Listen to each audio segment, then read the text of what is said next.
ایسی آغوش میں پرورش پانے والے دنیا میں آنے والے لوگوں کے لیے خوشخبری، اگر وہ دنیا دیگر ذکر و اذکار اگر انہیں نصیب نہیں بھی ہوتا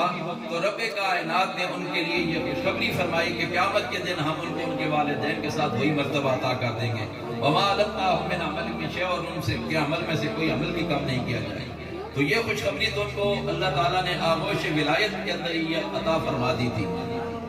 پھر اللہ تعالیٰ نے کرم فرمایا، ابھی معصومیت کا دور ہے، اور اس معصومیت کے دور کے اندر اللہ تعالیٰ نے قرآن کریم کے حصول کے لیے وہ جذبہ، وہ کمال عطا کیا کہ پھر معصومیت ہی کے اندر اللہ تعالیٰ نے قرآن کریم کی کمال زیور سے مزین و آراستہ فرمایا کہ چھوٹی عمر میں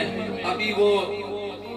بڑے کم سن تھے کہ اللہ تعالیٰ نے قرآن کریم کی دولت سے مالا مال فرما دیا تھا۔ میں تفصیلات کے اندر نہیں جا سکتا، وقت کی نزاکت ہے، اور میں بڑے مختصر کے ساتھ چند حضرت صاحب کی خصوصیات آپ کے سامنے رکھتا ہوں۔ جب رب کائنات جس کو چن لیتا ہے اس پر عنایات کا سلسلہ کس طریقے سے وسیع فرماتا ہے۔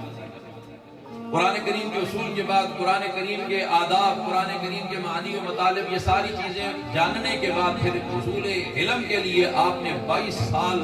کمال جناب ریاضت و مجاہدات سے گزرے دی، دین مصطفیٰ کے رموز سے کمال آشنائی حاصل کی، دین مصطفیٰ کے رموز، قرآن کریم کے رموز، احادیث کے معانی و مطالب میں کمال 22 سال زندگی کمال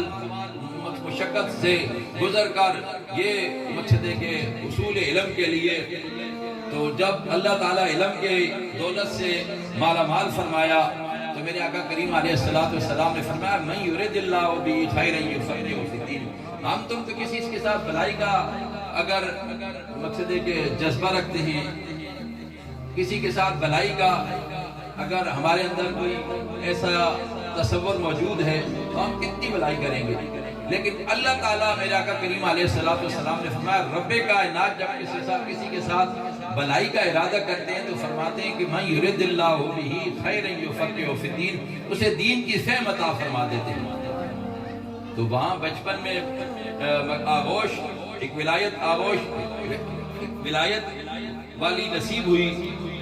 پھر قرآن کریم کا حصول نصیب ہوا، پھر دین مصطفیٰ کی رموز و آشنائی نصیب ہوئی، پھر اس کے بعد تقویٰ کی فرماتے ہیں کہ شکوت الی ربی سوء حفظ فارشدنی الی ترک المعاصی فاخبرنی بان العلم نور فنور اللہ لا یہدی لعاصی۔ فرمایا کہ حضرت امام شافعی امام بقیہ کے سامنے شکایت کرتے ہیں، شکوت الی ربی سوء حفظ، فرماتے ہیں مجھے مسئلے بھول جاتے ہیں، فرمایا فارشدنی الی ترک المعاصی، فرمایا شافعی گناہ کرنے چھوڑ دیں۔ کس کو کہا جاتا ہے؟ امام شافعی کو کہا جا رہا ہے کہ گناہ کرنے چھوڑ دے، جن کے ہاں گناہ کا احتمال ہی نہیں ہے تو ان کو کہا جائے گناہ چھوڑ دے۔ شکوت الی ربی سوء حفظ فارشدنی الی ترک المعاصی فاخبرنی بان العلم نور۔